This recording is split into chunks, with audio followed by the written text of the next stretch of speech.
राशि खंड के दूसरे अध्याय में एक ही श्लोक 2 बार प्रयुक्त हैं। गोभिर विप्रैश्च वेदैश्च सतीभिः सत्यवादिभिः अलुब्धैर ज्ञान अलुब्धैर दानशीलैश्च सप्तभिर्धार्यते महि।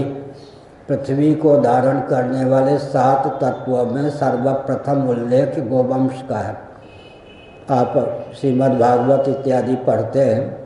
हमारे कहने पर वाल्मीकि रामायण और महाभारत का अध्ययन भी आपने प्रारंभ किया है, बहुत प्रसन्नता की बात है। पृथ्वी पर जब संकट आता है तो गाय का रूप धारण करके ही पृथ्वी ब्रह्मा जी के पास अपने कष्ट को निवेदित करती है।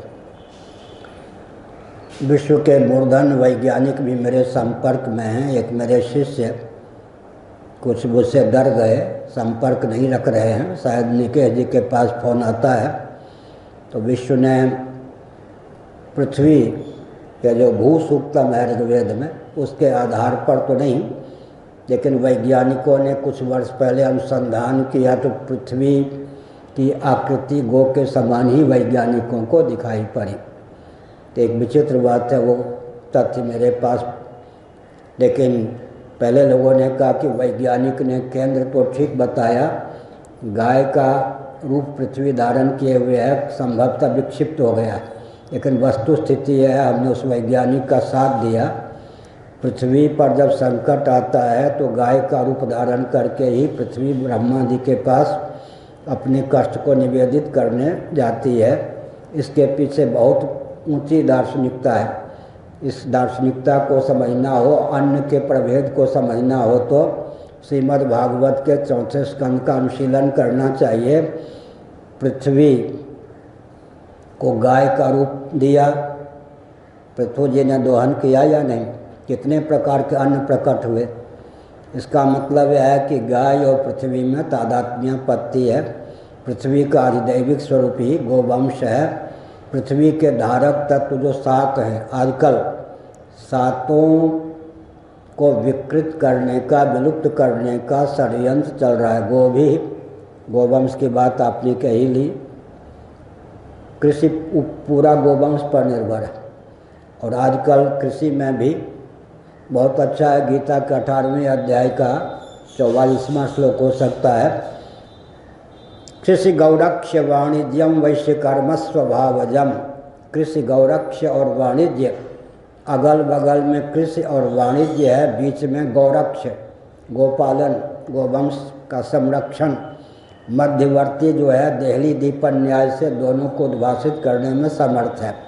अभी दुर्भाग्य की बात यह है कि वाणिज्य के नाम पर जो उद्योगपति हैं वे भी गोमांस बेचने के पक्षधर हैं, गोवंश के संरक्षण के पक्षधर नहीं हैं।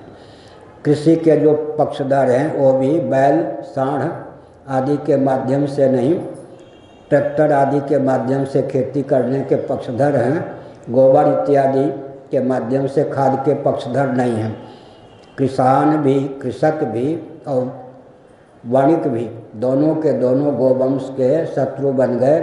जबकि पृथ्वी उर्वरा तभी बनी रहती है जब तक गोवंश से विनिश्चित खाद उसको प्राप्त हो। पीपल, अश्वत्थ वृक्षाणाम, जो भगवान ने कहा अश्वत्थ की विशेषता है वैज्ञानिक धरातल पर कि ऑक्सीजन को ही छोड़ता है, कार्बन डाइऑक्साइड को नहीं छोड़ता। गोवंश में भी वही क्षमता है। इस दृष्टि से गोवंश को पृथ्वी का प्रथम धारक माना गया। फिर विप्रय, सदाचार संयम संपन्न वेदज्ञ ब्राह्मण, उनको भी विकृत और विलुप्त करने का प्रयास चल रहा है। वेदैश्च 1180 वेद की शाखाओं का वर्णन है मुक्तिकोपनिषद में। शीतोपनिषद में 1135 वेद की शाखाओं का वर्णन है। महाभाष्य में 1100, व्याकरण महाभाष्य में 1131 वेद की शाखाओं का वर्णन है।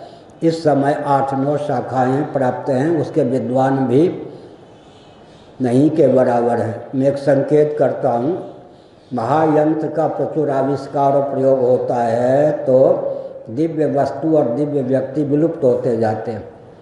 भविष्य में इस वाक्य को स्वर्णाक्षरों में लिखा जा सकता है, अभी कोई ध्यान दे या ना दे। महायंत्रों का प्रचुर आविष्कार और प्रयोग हो, कोई दिव्य वस्तु और व्यक्ति टिक जाए, संभव नहीं। ठहाका मार के हंसना और गाल फुला के रहना जिस प्रकार एक कालावच्छेदन संभव नहीं है, उसी प्रकार महायंत्रों का प्रचुर आविष्कार प्रयोग भी हो, कोई दिव्य वस्तु और व्यक्ति बच जाए, संभव नहीं। ईश्वर के संकल्प से केवल बीज की रक्षा हो सकती है।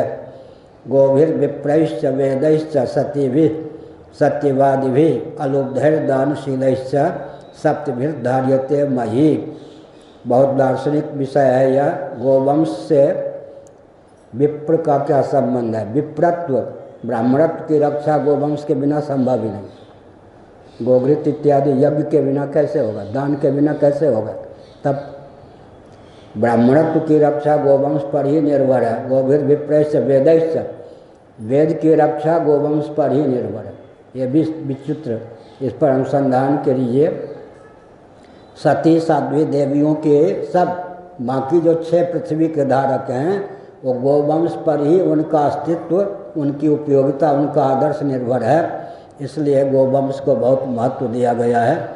सबसे बड़ी बात है, भगवान अवतार लेते हैं श्री कृष्ण के रूप में, गोचारण लीला करते हैं, नंगे पांव भगवान गोवंश गोचारण लीला करते हैं। इससे अधिक गोवंश का क्या महत्व होगा? पृथ्वी के आधिदैविक स्वरूप का नाम ही गाय है। गोवंश की हत्या पृथ्वी की हत्या है। विस्तार पूर्वक वैज्ञानिक ढंग से भी विचार करें तो यही सिद्ध होता। नारायण।